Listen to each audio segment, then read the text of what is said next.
Buenos días. Antes que nada, quiero expresar mis agradecimientos al Centro Nacional de Memoria Histórica por la invitación a participar en este segundo seminario de archivos de derechos humanos, memoria histórica y transparencia.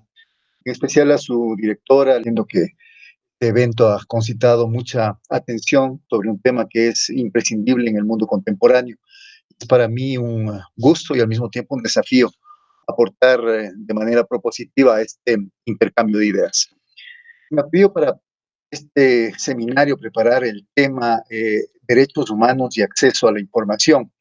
que en sí mismo revela una convergencia crucial entre un tema que es muy significativo en la vida de las sociedades modernas, como el de la defensa de los derechos humanos, y la información, que es un factor central también como recurso económico, recurso inclusive de carácter político y cultural. Para empezar, yo creo que es imposible hablar del ejercicio de derechos sin considerar como parte sustancial del mismo a la información. Una persona carece de información sobre algo relevante, las posibilidades de actuación sufren una enorme desventaja en todos los órdenes de su vida. Y de ahí que los derechos humanos en todas sus formas y dimensiones requieren de la información. Pero quisiera empezar, basta hablar de la información para poder hablar de un derecho, más aún cuando en la sociedad que actualmente vivimos se dice tanto y se menciona tanto el tema de la sociedad de la información, de la sociedad del conocimiento. Por eso yo quería empezar con esta pregunta, si es que tiene sentido hablar del derecho a la información en la sociedad de la información, y fíjense que la pongo entre comillas. De esta manera, en relación con el tema de la presentación, hay dos posturas a este respecto. Hay varios autores quienes plantean que la sociedad de la información puede definirse como un estadio de desarrollo social caracterizado por la capacidad que tienen sus miembros, en este caso los ciudadanos, las empresas, el poder público, para obtener y compartir cualquier información, inclusive de forma instantánea, desde cualquier lugar, en la forma que se prefiera. A esta se le podría denominar una visión conformista o una visión optimista. Ingenua quizás sería mejor decirlo, y como ya vamos a ver más adelante. Otro autor que está en esta línea es Carl Deutsch, quien define a la sociedad de la información como una sociedad en la cual la economía de la información produce más de la mitad del Producto Interno Bruto y emplea más de la mitad de los trabajadores. Daniel Bell, hace ya varias décadas, nos había hablado también de tal sociedad donde la mayoría de los trabajadores supuestamente laboran en el campo de la información o de los servicios. En la orilla opuesta, desde las visiones críticas, en cambio, se afirma que este tipo de concepciones carecen de sentido crítico fundamentalmente porque no se están centrando ni están considerando los problemas y la negatividad de la sociedad contemporánea. Por ejemplo, este antropólogo, Christian Fuchs, plantea que aunque es cierto que la sociedad actual requiere de las redes, fundamentalmente de las redes informáticas, de las redes tecnológicas, de hecho, el trabajo en red, el conocimiento también se ha vuelto muy importante. En cambio, argumenta contra este concepto, estos conceptos anteriores en que no logran mostrar toda la negatividad, sobre todo el carácter de clase, que estas transformaciones globales de la actual sociedad han experimentado. Y por supuesto, están dejando a un lado y descuidando nociones como explotación, dominación, poder, ideología, precarización laboral inclusive. Conceptos discontinuos les llama Fuchs a este tipo de aproximaciones, entre las que está citando, por ejemplo, a los de la economía del conocimiento e información, o estas acepciones como llamarle sociedad postindustrial, sociedad posmoderna, sociedad del conocimiento, la propia sociedad en redes. Manuel Castells, por ejemplo, tomando como un elemento central en la naturaleza informacional de la sociedad. Castells ha hablado también de la sociedad de la información, ese conocido volumen, ¿no es cierto?, del mismo nombre, donde esto es para Castells un nuevo paradigma tecnológico. La información sería para él lo que cualitativamente modifica las sociedades anteriores de las sociedades actuales, entendiendo la información como la generación, el procesamiento, la transmisión de información, entendiendo a esto que se llama informacionalismo, procesos convertidos en esta sociedad en fuentes primordiales de productividad y poder. Castells, de hecho, ha sido también por algunos, es muy estudiado, como ustedes saben, pero ha sido por muchos también cuestionado por considerar la visión de Castells como una visión de carácter tecnodeterminística, fijar demasiado en la tecnología el origen del cambio, el origen de la transformación societal. Volviendo a nuestro problema y volviendo al autor que habíamos mencionado antes, a Fuchs, Fuchs menciona que si lo único que hay es información, entonces, dice él, resulta difícil entender por qué alguien tendría que sugerir que nos enfrentamos a algo radicalmente nuevo en la sociedad. Información ha habido siempre y desde ese punto de vista quizá no es el carácter, ni siquiera la magnitud o cantidad de información actual la que está marcando el sentido o la naturaleza de esta, sino más bien otros elementos que efectivamente toman a la información para radicalizar un modo de producción, un modo de vida, quizá un modo de civilización como es el capitalismo. Y desde ese punto de vista, estos conceptos, estas definiciones van adquiriendo así un carácter de tipo ideológico. Con lo dicho hasta acá, creo que vale la pena replantear la pregunta, ¿bastará con creer que las ideologías, o sea, las creencias de que estamos viviendo en la sociedad de la información, son suficientes para decir simplemente ejerzamos el derecho de producir información, de acceder a información y de consumir información a la que damos como válida? La respuesta que propongo es un rotundo no, por una serie de razones que paso inmediatamente a proponer. El tema de los derechos humanos es un tema que está siempre en un espacio de disputa ético-política y obviamente este terreno de lucha es también un terreno de confrontación epistemológica. Hay sin lugar a dudas la necesidad de repensar los núcleos que podríamos llamar núcleos de fantasía, como dice en algún momento Zizek, para que podamos entender que ni la información ni la comunicación pueden entenderse al margen de estos efectos de exclusión, de explotación social, de marginación creciente de todas las formas de vida, en realidad, que no son compatibles, que no corresponden con la lógica de reproducción del capital. Desde ese punto de vista,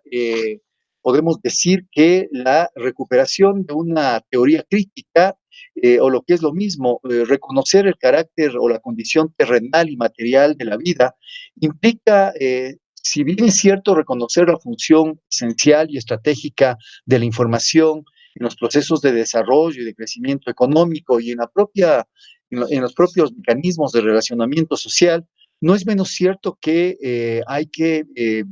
vincular no solamente a los avances de la ciencia y la tecnología, la información, sino también profundizar en el papel mediacional de los medios, entiendo medios como todos los dispositivos, empresas, espacios organizados, instituciones que finalmente tienen entre sus funciones producir y transmitir información, para que nosotros no nos quedemos simplemente en las apariencias de lo que se podría llamar transparencia informativa y no pensemos o no caigamos en la creencia del carácter relacional de todos estos dispositivos. Una cosa en este sentido es hablar de conexión entre personas, conexión humana, y otra cosa es hablar de conectividad. Muchas veces las dos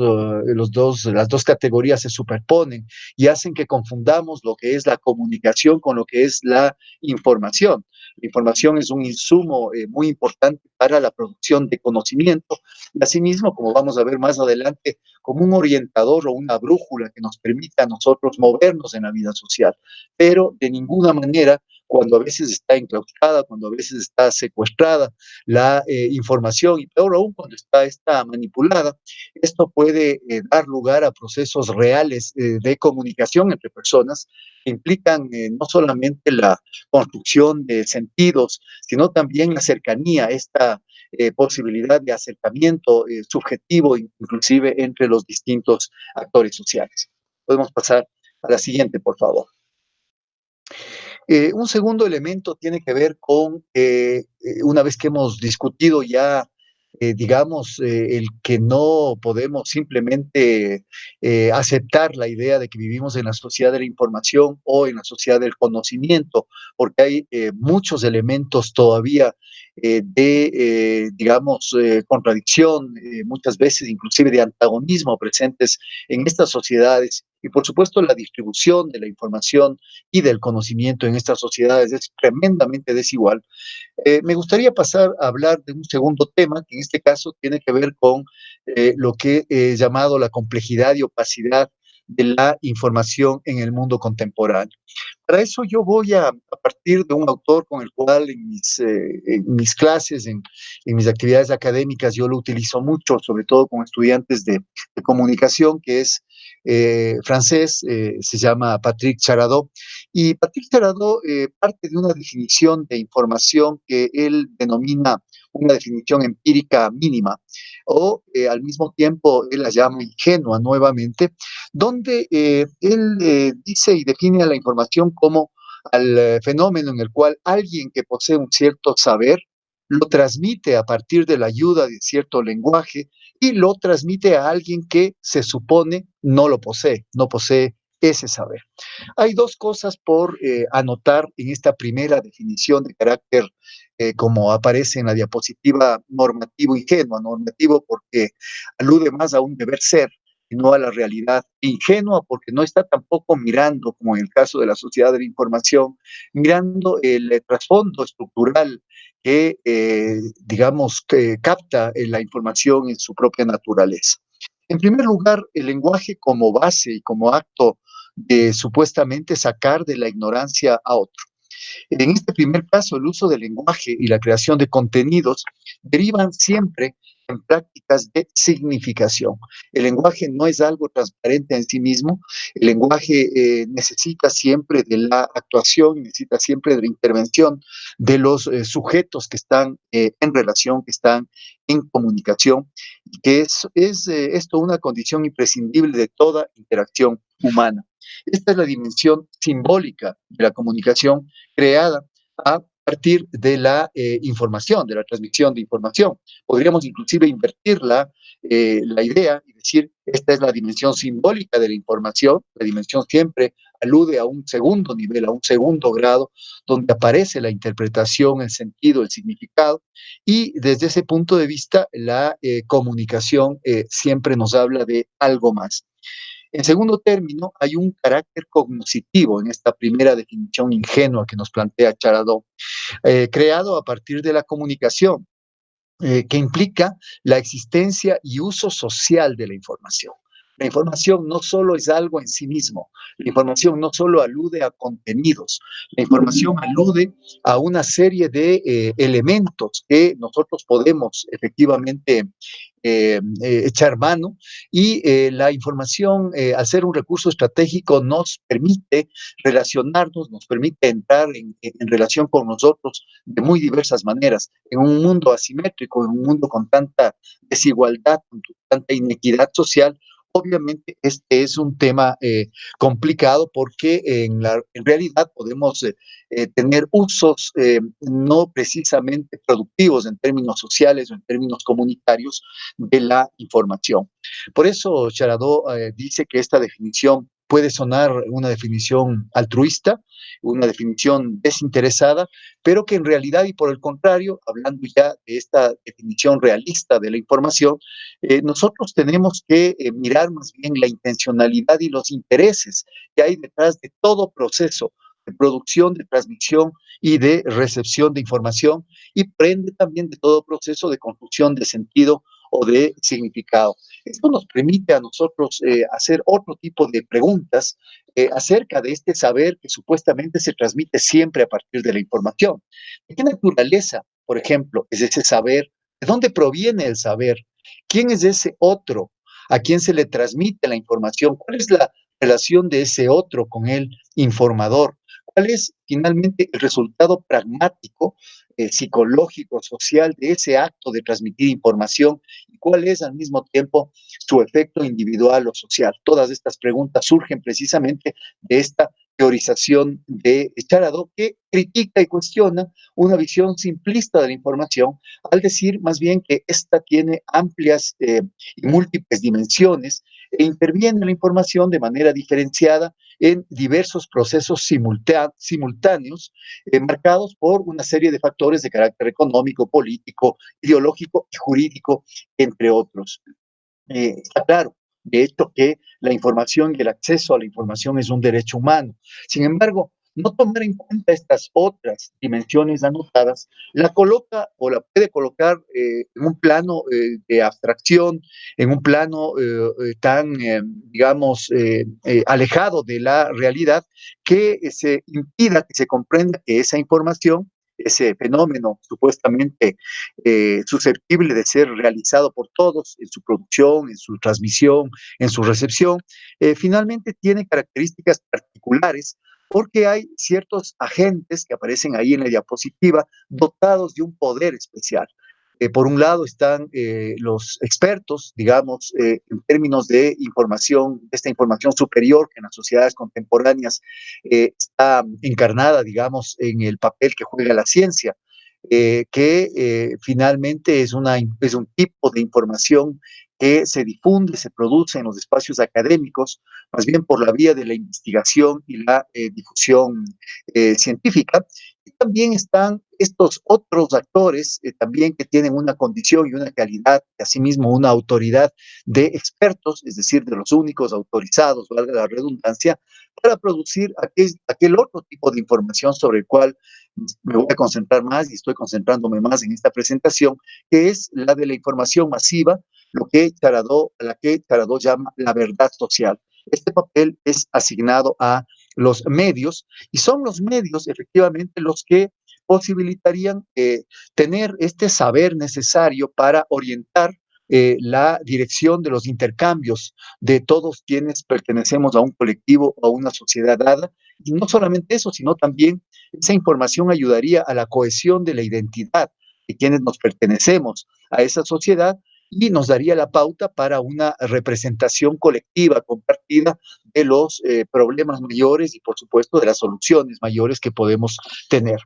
Así entonces podemos ir aclarando a qué nos referimos cuando, de alguna manera, nosotros hablamos del acceso a la información como un derecho humano. Acceso, por un lado, a la información científica, diríamos, que se vincula con el derecho a la educación. De hecho, si es que no nos educamos, si es que no nos formamos,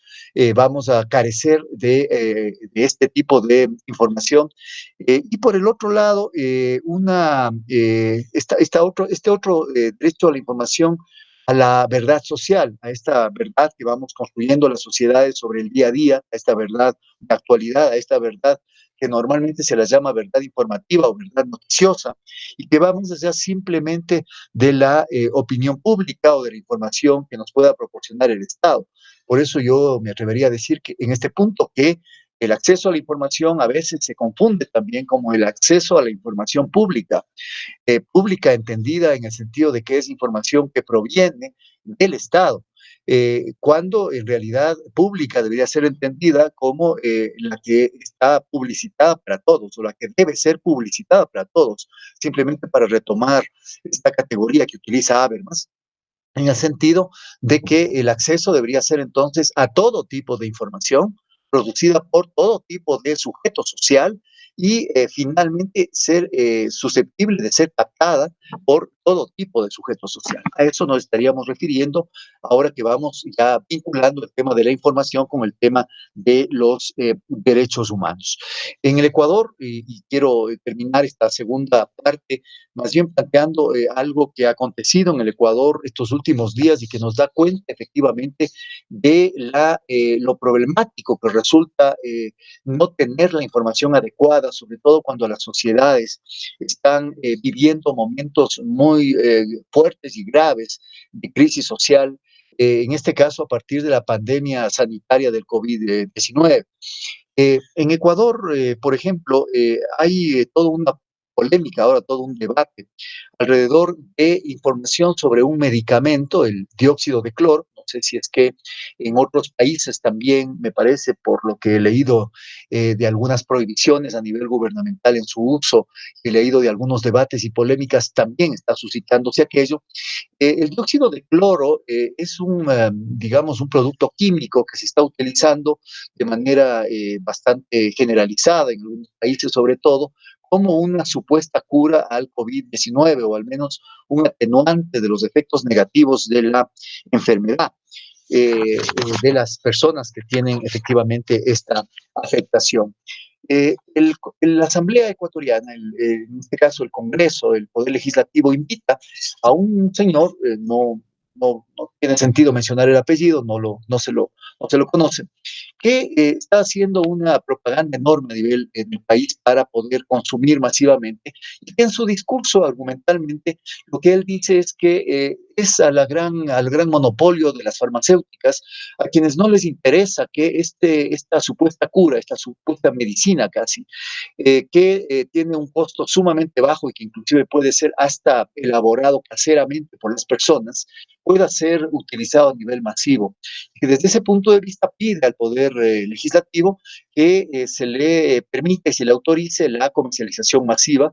que ha sido fuertemente cuestionada por todo el mundo científico. Todos los gremios, las asociaciones de científicos del país, biólogos moleculares, médicos, etcétera, están precisamente planteando, y hay toda una disputa informativa, inclusive a nivel de los medios masivos, que en cambio es sumamente lesivo, son sumamente letales los efectos del consumo periódico, y más aún en dosis elevadas de este tipo de producto químico, del dióxido de cloro. Para rematar el asunto, ha llegado a la presidencia de la República una carta firmada por alrededor de 10 obispos y 40 sacerdotes más del país, donde están pidiendo que se destituya al ministro de Salud porque está impidiendo la comercialización de este medicamento, y son, en este caso, los miembros del sacerdocio quienes están activamente participando en esta discusión, pidiendo inclusive, en este caso, la destitución de un ministro.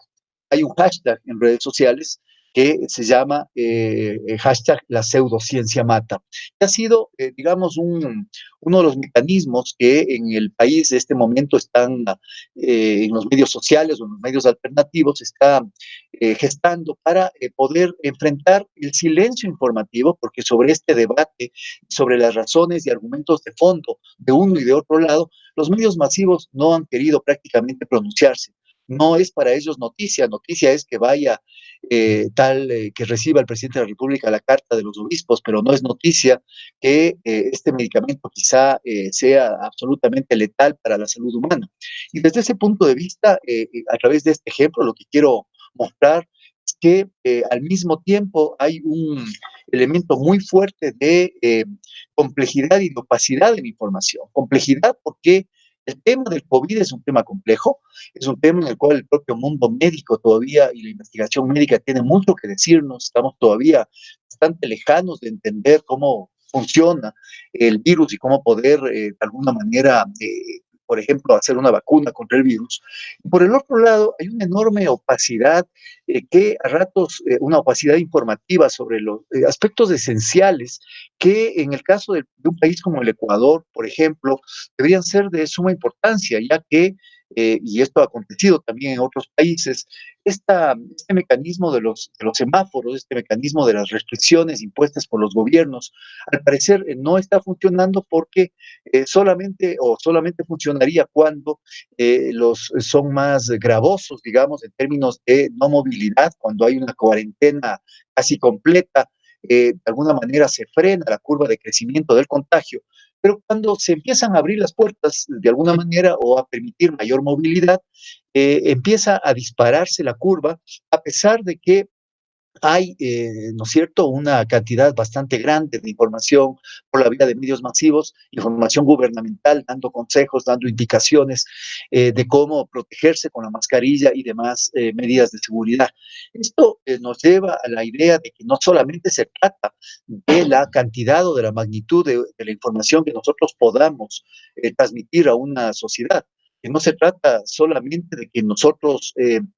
podamos diseminar la información a todo nivel, sino de que hay elementos de carácter cultural, hay elementos de carácter político, hay elementos de carácter inclusive económico. Yo me hago la pregunta, ¿qué intereses comerciales, por ejemplo, hay detrás de esta comercialización de este producto? Hay, me parece, demandas contra algunos de quienes lo defienden en el estado de Florida, en Estados Unidos, y qué efectos políticos, inclusive la propia destitución de un ministro de Estado, podría tener una disputa que fundamentalmente está basada en una disputa informativa. En ese sentido, podemos cambiar la diapositiva, por favor. En ese sentido, creo que es importante que nosotros pensemos que las sociedades contemporáneas no solamente son sociedades donde hay mucha información a nuestra mano, sino que hay un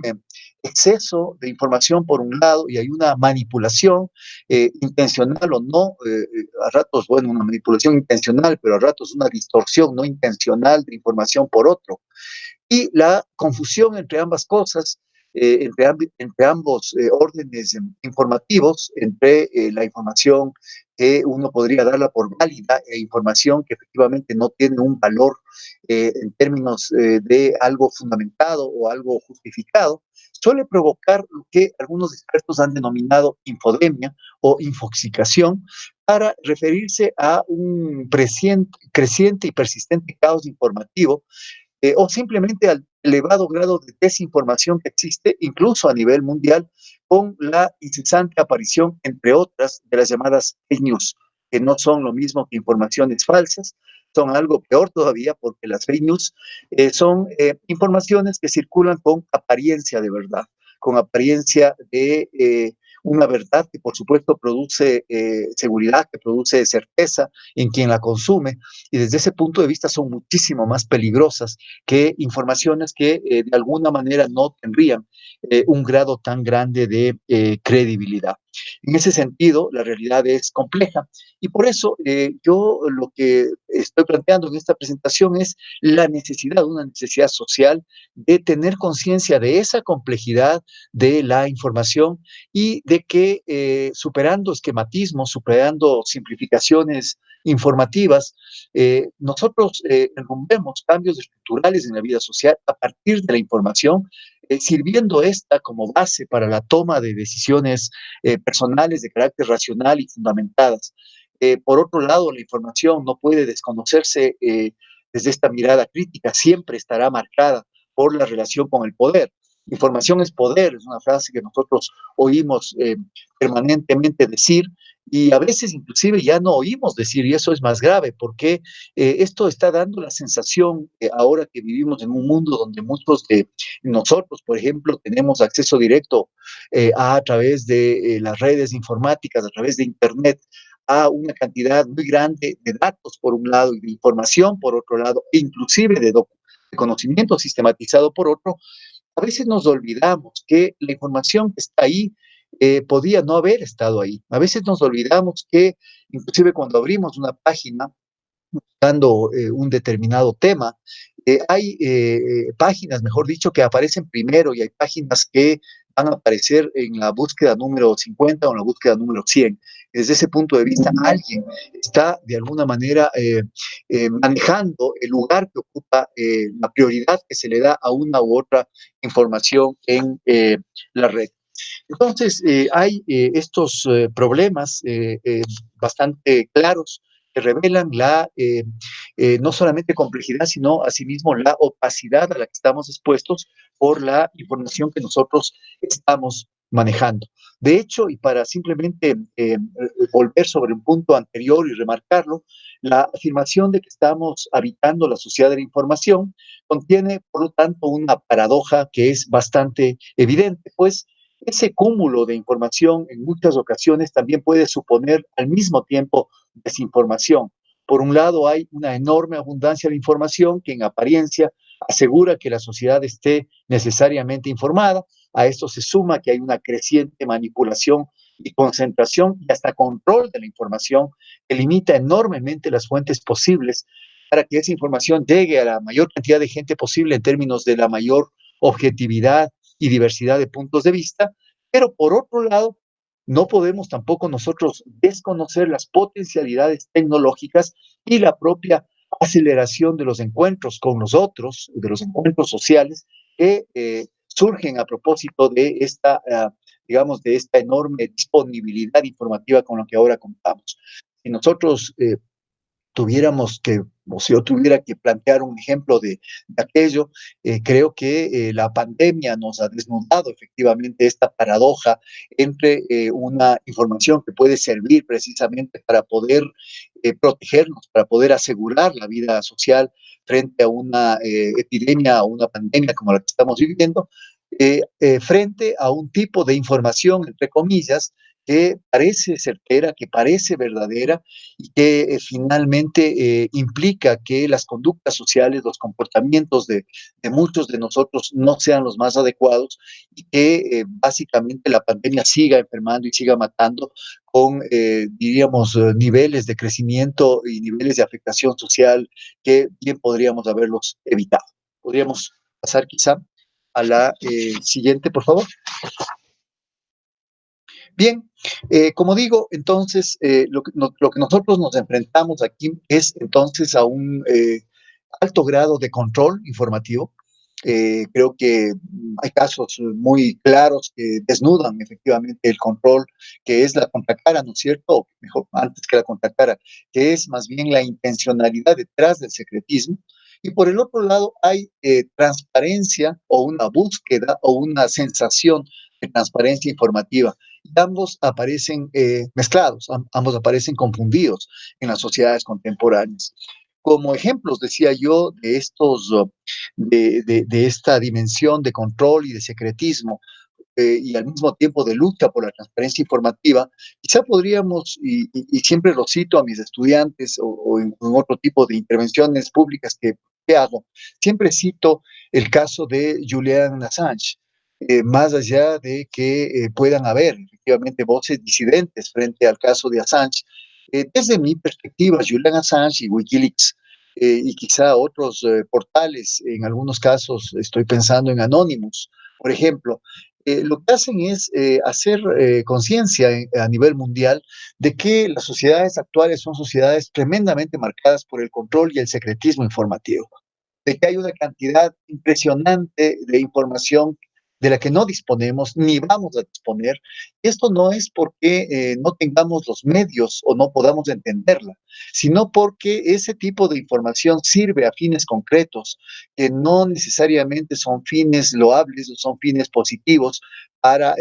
muchos países y para un gran sector de la población mundial.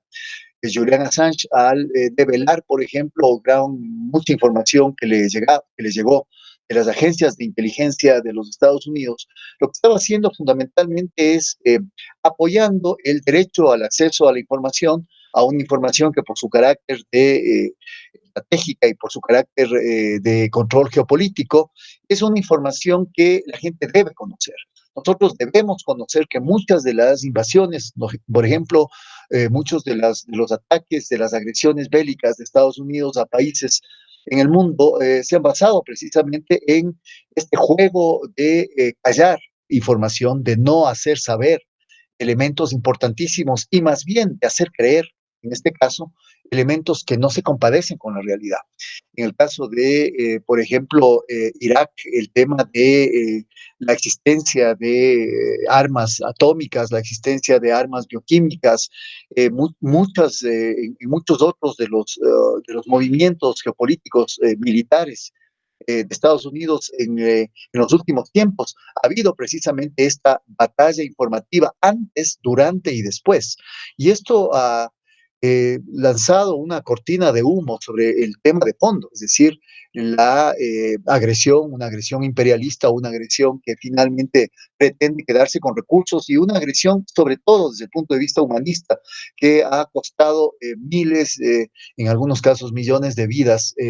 echadas a perder, de muertos, de gente herida, de gente afectada. Desde ese punto de vista, creo que estos elementos, desde esa aproximación crítica hacia lo que es la información,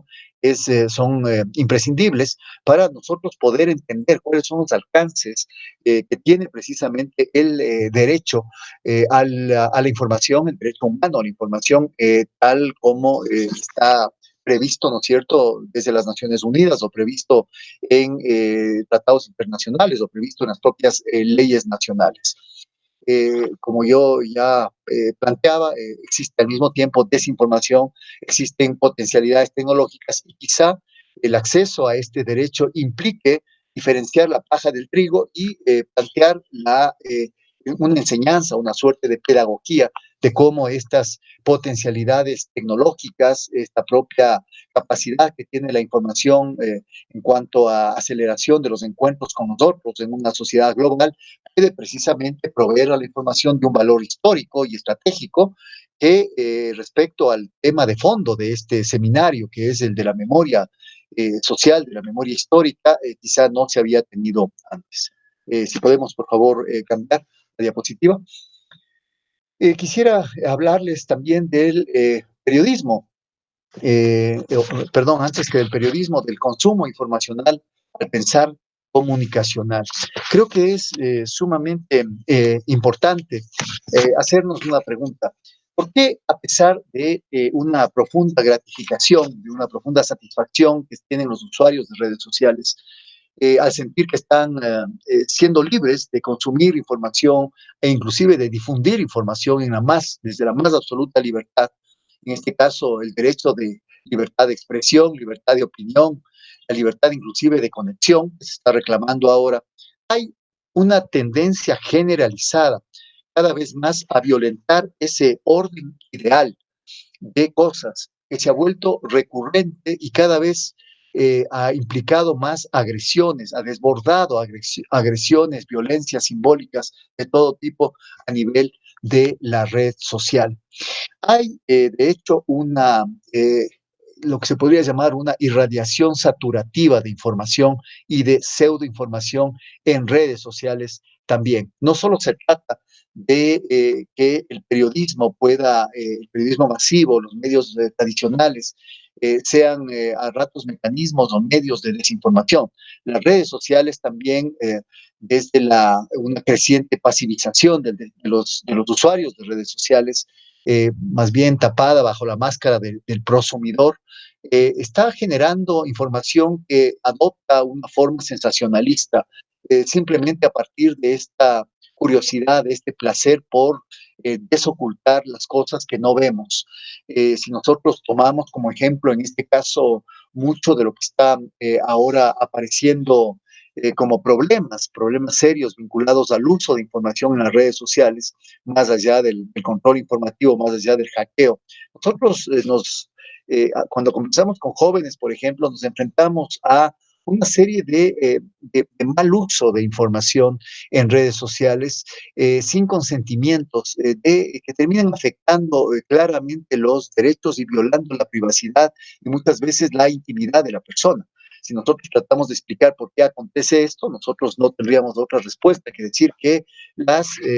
las redes sociales, la configuración de las redes sociales y de los algoritmos que precisamente permiten esta transmisión de información en redes, está precisamente provocando que esta desocultación de información muchas veces sea el ambiente propicio para la escandalización, para la banalización de contenidos, para la espectacularización informativa y también para los ataques personales, la afectación de la imagen, la afectación de la honra de las personas. Podemos pasar, por favor. Llegamos al punto 4, que yo me quería referir, porque sin lugar a dudas los medios masivos y el periodismo siguen teniendo un lugar preponderante como necesarios garantes, estoy hablando de un deber ser, del derecho al acceso a la información, del derecho a la información. Por eso yo planteaba desde ese punto de vista que si es que nosotros nos encontramos, como lamentablemente todavía solemos encontrarnos, que los medios de comunicación y muchos periodistas no están actuando adecuadamente, nos encontramos en un escenario donde hay periodismo sin información y donde hay lo que es su efecto inmediato, una pura intrascendencia de la opinión. Aunque los medios de comunicación deberían ser herramientas fundamentales para democratizar las sociedades, para propiciar y expandir el verdadero ejercicio de los derechos de todas las personas, como digo, comprobamos que esto no es así. Algunos medios cumplen quizá de manera tal vez limitada, otros quizá mejor, pero hay muchos medios de comunicación que no cumplen esta función y que se están prestando para toda clase de manipulaciones. En segundo lugar, el periodismo, y voy a tomar esta definición quizá que hace el filósofo italiano Perniola, al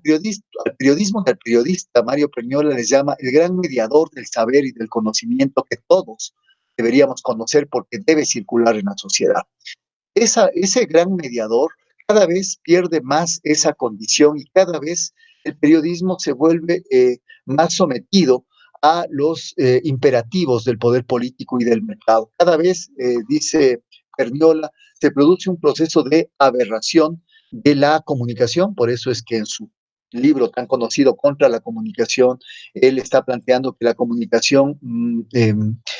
al contrario de lo que debería ser en nuestra sociedad, se ha desviado, ha producido una aberración que llama él, y finalmente se ha convertido en un elemento de disociación. ¿Para qué sirven, por ejemplo, muchas veces aquellas noticias, aquellos comentarios editoriales que publicitan un conjunto de medios y que a la larga sirven para únicamente polarizar o simplemente para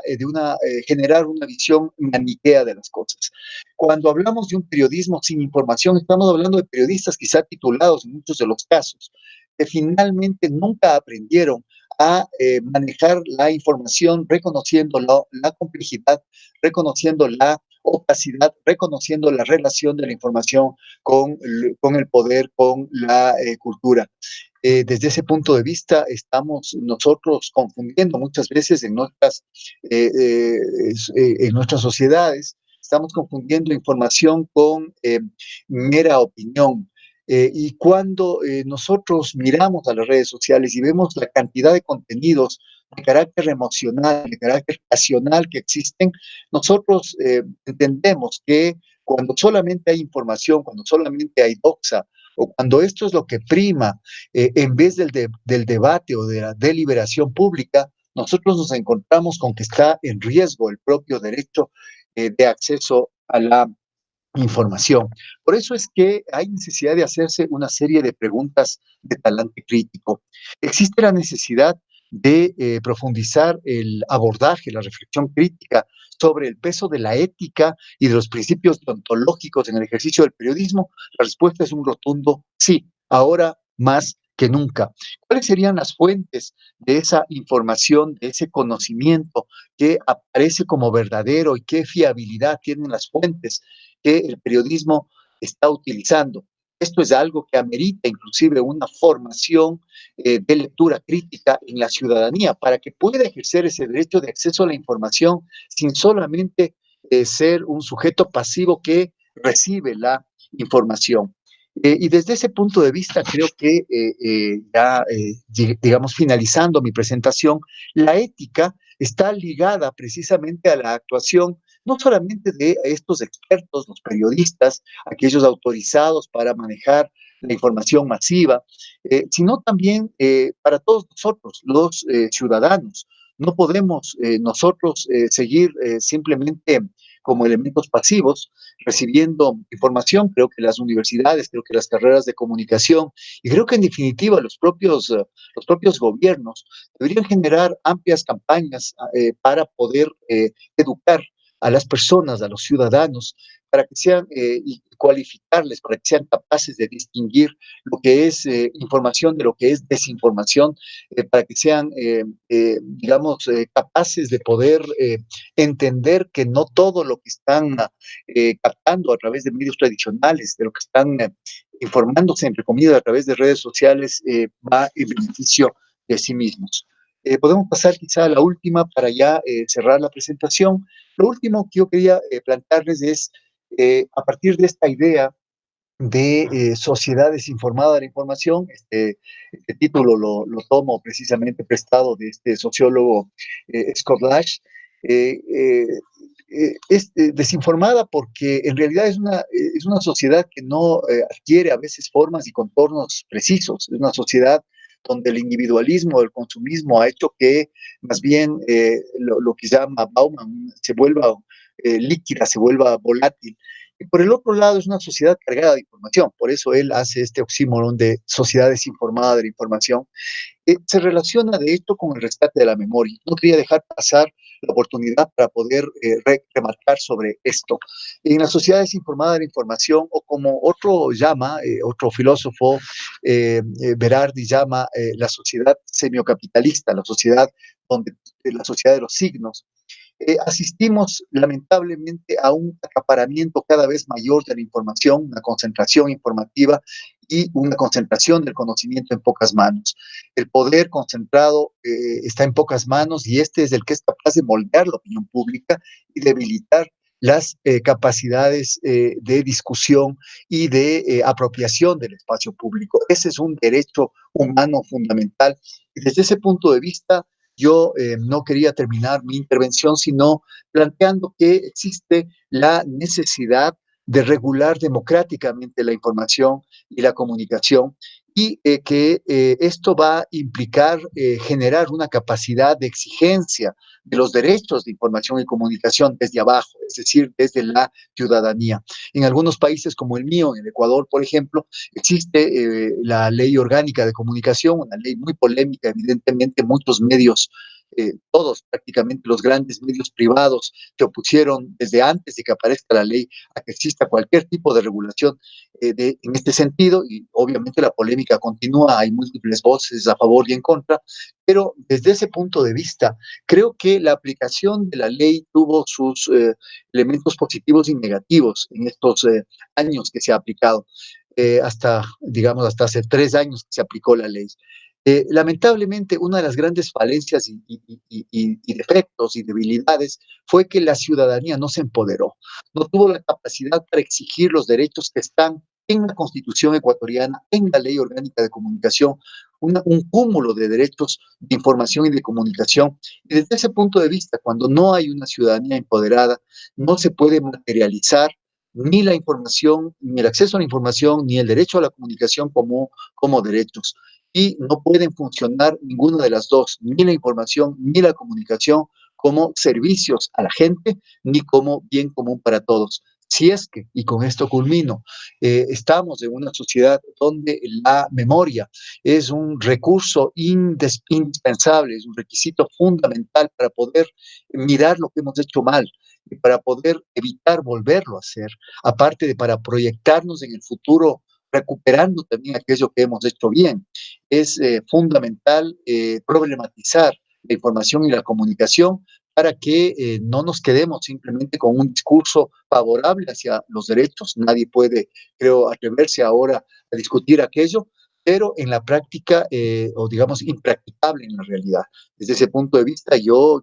vuelvo a agradecer la invitación y celebro que este tipo de encuentros y de espacios nos permitan, de alguna manera, desde distintas miradas y aproximaciones, poder discutir un tema que nunca pasará de moda y un tema que es ahora más que nunca fundamental, como es el tema de los derechos humanos y de la memoria. Muchas gracias.